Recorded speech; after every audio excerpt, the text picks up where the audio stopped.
I'm Angela Daniels with the Panasonic Foundation. You're tuning into another episode of our Leadership and Equity series, where we have conversations with trailblazers from across the nation. Joining us today is the president of Panasonic Automotive of North America, Scott Kirchner. Hey, Scott. Hey, Angela, how are you? I am great. Thank you so much for joining us today. So I'm just going to go right in. Sounds good. You have an impressive 35 plus year career in engineering and automotive innovation. But if I asked your family who is Scott Kirchner, what would they tell me?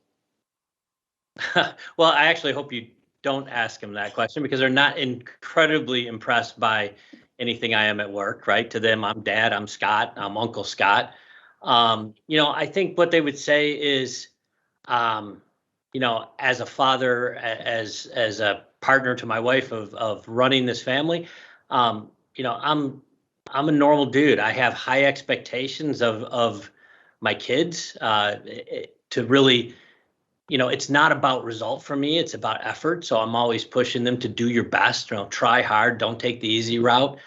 It's not about whether you get an A in an easy class. It's better to get a B in a hard class, right? So I really have what I would say high expectations. That's what they would say of me.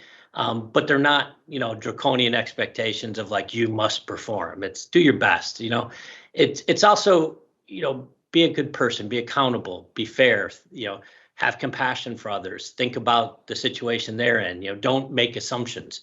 I was raised by a single mom, and my single mom was I'm very happy for how she raised me. It wasn't about yes or no with my mom. It wasn't, you asked her, can I do this, or can I have this, or should I do this? She was never a yes or no woman. She was a, what do you think? Which I can only imagine and actually learn later in life how hard this is, because her job was to kind of walk you through how you made decisions. And you had to make the decision, and you had to then be accountable for the consequences of the decision. And as a kid, I thought that was great. It taught me how to argue. If I really wanted that toy, I could find a really good reason why I should get it. But on the other hand, she had to kind of live with that rule and do her best to try to lead me and guide me to the right decision. So my wife and I kind of adopted that with our kids. And we tried to, really teach them how to think for themselves, how to make their own decisions. And that's when I really began to appreciate how hard it was on my mom when I did it for myself. But it was great. And, I'm really proud of how they grow up. And I think that's kind of what they would tell the story about me and my wife and how we raised them. I think they'd also say I'm the king of dad jokes, right? I mean, there's nobody who loves a dumber dad joke than I do. They would tell you I don't remember the song to any, or the lyrics to any song, which isn't true. I just like my lyrics better. Like walk around the house singing all the time my made up lyrics. And so, here I'm just goofy dad who then when it gets serious really talks to you about consequences and how to make good decisions. I love that. I mean, whatever works. If the lyrics that you make up work for you, let's go with that. Yeah, everyone my kids have their own song that I rearrange from some Disney song, right? So, and that's. I think that speaks to your innovation, honestly. About that. It certainly doesn't speak to my musical talents. They will talk. Well, I also join you in the Raised by a Single Mom Club. So definitely, I think it takes a very special woman to be a single mom. So definitely hats off to your mom and mine. So as president of Panasonic Automotive and the leader of Panasonic's Smart Mobility Office, how would you say your leadership style shapes company culture? I mean, are you hosting Disney make up your own lyrics sing-alongs? What's happening?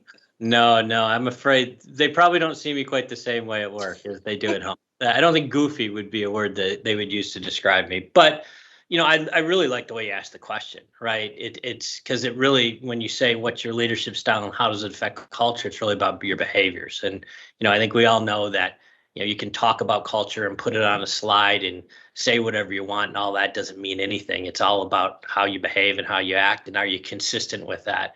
And if you do that, you kind of create this environment where everybody now feels empowered to kind of live the culture and defend the culture and call behaviors that aren't consistent with the culture out.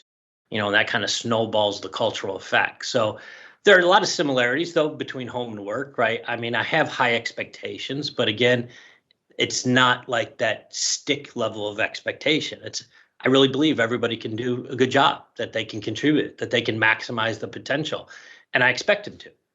And my job is to support them and guide them and try to find ways to serve them so that they reach their maximum potential and contribute, to the full extent possible to our mission and vision. Very similar to kind of how my wife and I, lead our family. So I think there's that similarity. I think they would say, if you talk to our people, I'm transparent. I pretty much, I'm not an incredibly polished communicator that always looks at the nuance of what I say. It's kind of coming right out of the heart or right out of the mind, and what I intend to say. And I think transparency is key.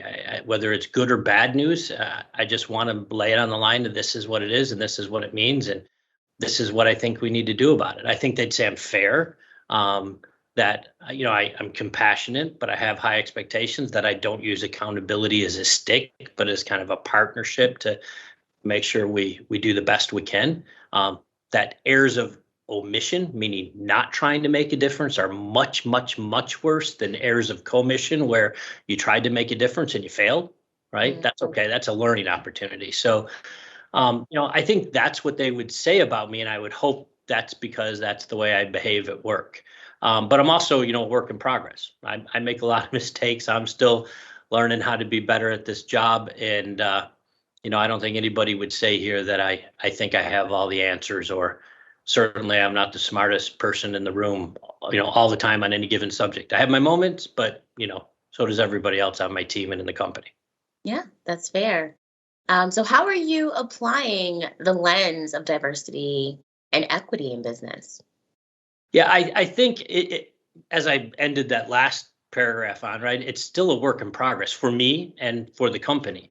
And I think, what I'm really trying to focus on personally as the company is how we make applying that lens a habit, right? I think you can't just think about diversity, equity, inclusion statistically in data and set at the top of the company and look at what your representation and your how do your promotions, what are your levels, what's your representation at different levels, what's the makeup of your high performance, high potential group.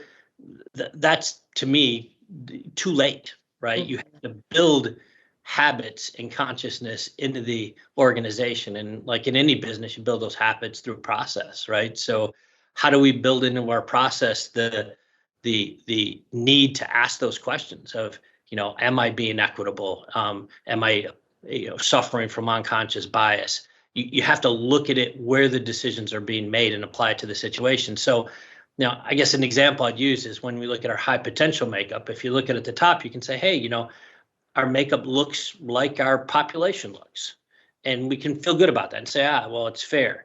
That's really not the point, right? Mm-hmm. The point is to get down at the level and say, in this group, right, are we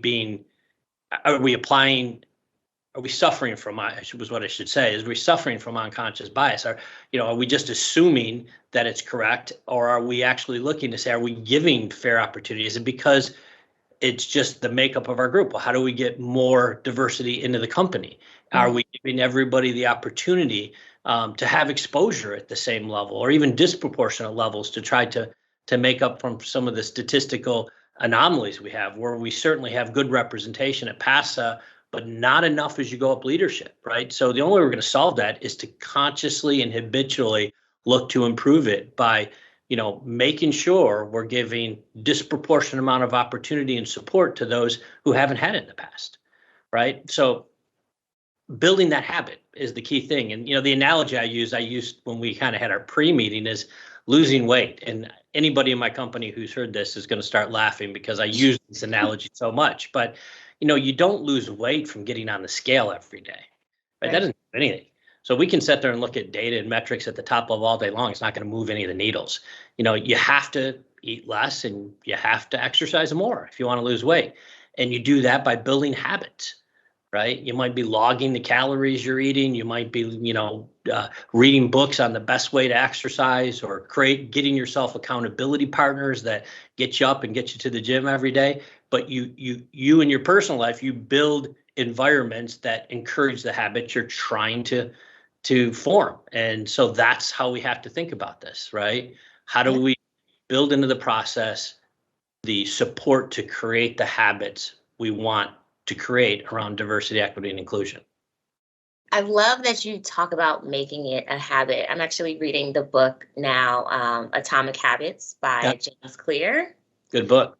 I love it. I'm halfway through, so don't give me any spoiler alerts. But he talks about habits have to be tied to your identity. So the way you just talked about making it a habit is as though it's like, if this thing you're trying to make a habit is not tied to your identity, like if you don't identify as like, hey, I am a DEI practitioner, this DEI work is important, you won't make that connection. So I love that, you're talking about making it a habit, because that obviously just sets up the path for success. I agree. So, yeah. So I want to talk a little bit about allyship. Not just necessarily at Panasonic Automotive, but across the board. Like, what do you think is the role or importance of allyship in DEI? Yeah, I think there's no way you can talk about allyship without bringing up the word of privilege. And that's going to make a lot of people uncomfortable when I bring that word up, but so be it. I think allyship has to be founded. The importance of it is founded in the fact that there is privilege, right? As a white male, I have privilege. And that frustrates a lot of people. And we can maybe talk about that later when I say that, but it's true. And so I have an obligation to use the position of power that I have as the president of the company, or the influence I have in the community, that I got through this privilege, to make a difference in how we can solve for these inequities and these injustices that are, exist in our society. So, things are going to change faster. They're going to change more completely, and they're going to change more thoroughly when the people who are in positions of privilege begin partnering and allying with those who aren't, to create that change. That is the best way to do it. It's the only way to do it. I mean, let's just be blunt, right?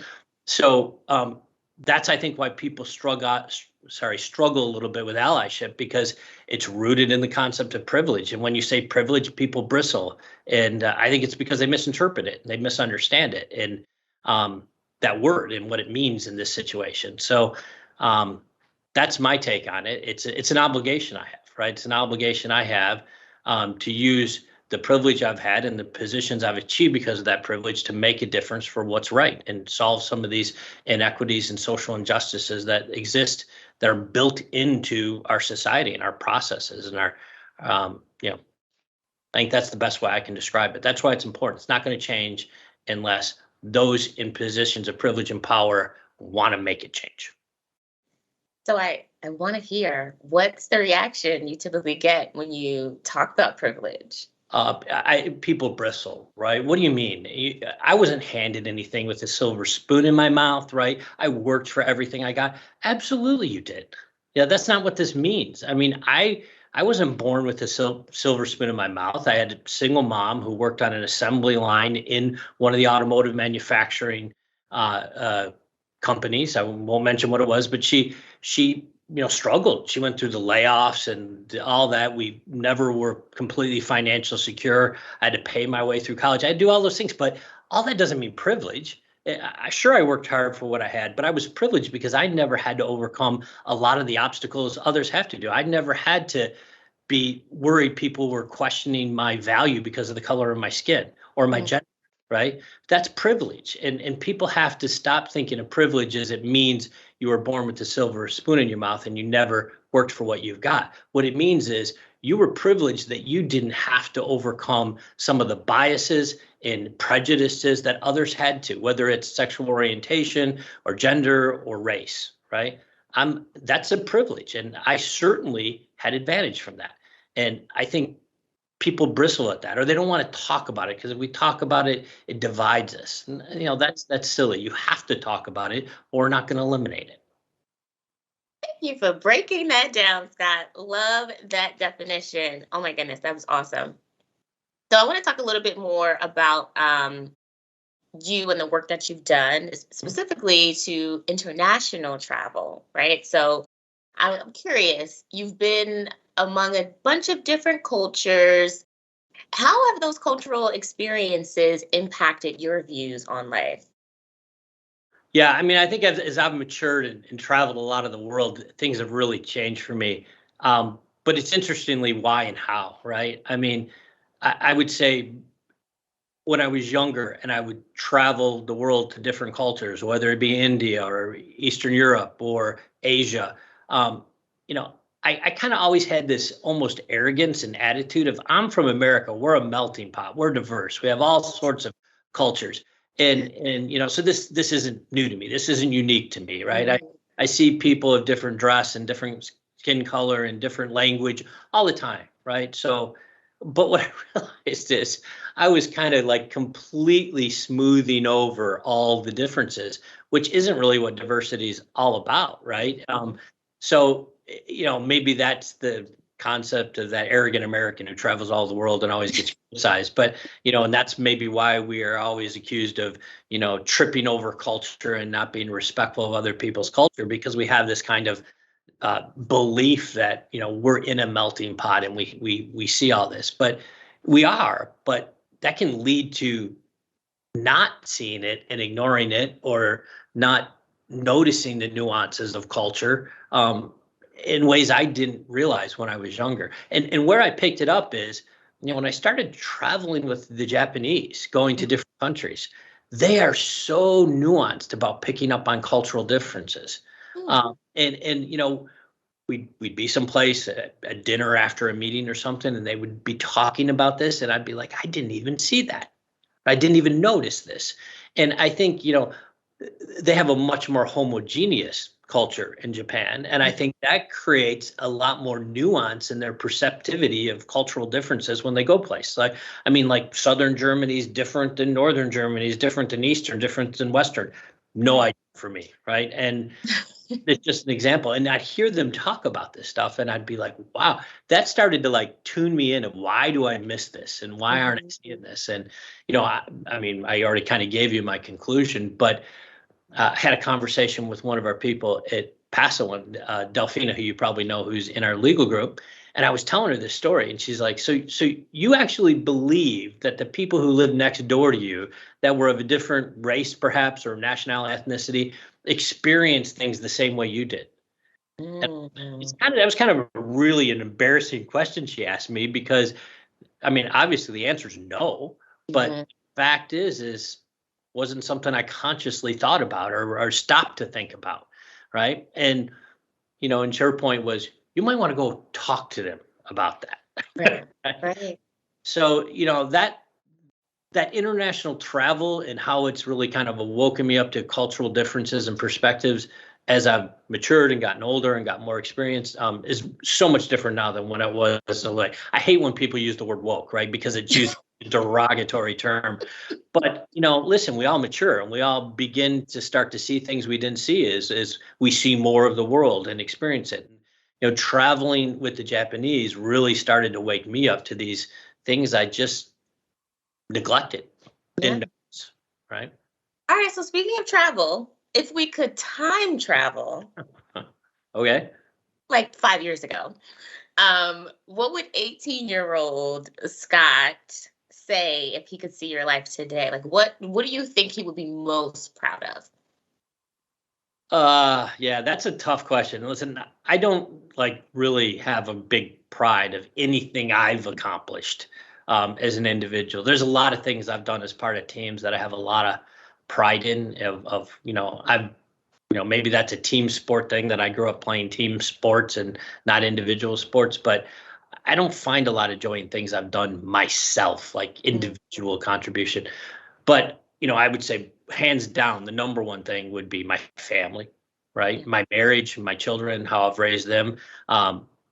Proud that I learned from all the mistakes I made and figured out how to do it better and do it right. And what they've become, my children and, my marriage. I've been dating the same person since I was 15, right?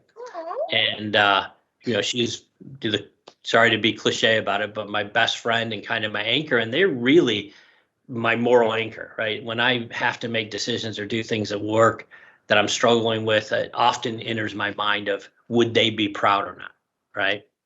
So Oh my goodness. I that love that. that I think I'm most proud of. There's a lot of things I've done at work, and there's a lot of people I'm proud of, and proud of my ability to help them accomplish what they did or become the person they can become. And certainly I don't take credit for that, but I'm always happy when I can, be a part of that. But yeah, biggest pride will come from my family, no doubt. Love that 100%. And I love that you said you've been dating the same person since you were 15. Yes, you should never stop dating in marriage. All right, so right now I want us to close out with what I like to call our rapid fire segment. So I'm going to ask you some questions. You take no time. You just, whatever comes to mind is what you say. Ready? All right. All right. What's the first thing you do when you wake up? Have a cup of coffee and meditate. Okay. Eating out or eating at home? Depends. If big family gathering, cooking myself at home. If taking my wife for a romantic dinner, definitely going out. Oh my goodness. All husbands, every partner needs to see this right now. I'm just, okay, Scott. Electric cars or electric bikes? That's a tough one, but I would tell you the first time you get on an electric bike, it is awesome. The pedal assisted electric bike, you feel like Superman or Superwoman, right? It's like you pedal a little bit, but you're going 20 miles an hour. So for that experience, electric bike, they are like just fun. Okay. Last book you read? Steve Ankor's The Happiness Advantage. And the one I'm reading right now, actually technically listening to, is one called, I'm going to get this title probably imperfect, but The Complete History of Absolutely Everything. The complete quote unquote short history of absolutely everything. It's by Adam Rutherford and Hannah Fry, who are from the BBC and do this podcast that's really funny and really interesting. But one's a geneticist and one's a mathematician, and the podcast people like send in interesting riddles or projects and they solve them. You can tell I'm a nonfiction guy, not really a fiction guy, but they just have a humor about them and a way of explaining science that I love. And that book is a really interesting book to read. I don't know if it'd be as great to read it because their personalities really come through and how they narrate it. But it's that's the one I'm doing right now. Unfortunately, it's usually late at night. I fall asleep and I have to rewind a chapter, catch up. All right, we'll add those to our list. And last, fill in the blank. A leader should always be a servant, not take themselves too seriously, and not be afraid to make a mistake. Awesome. Thank you so much, Scott, for your time today, for joining us. If you want to learn more about the Panasonic Foundation, follow us on Instagram and Twitter at Panasonic Foundation. Great. Thank you, Angela. I appreciate you having me. Thanks, Scott. Take care. Okay, bye-bye. See ya.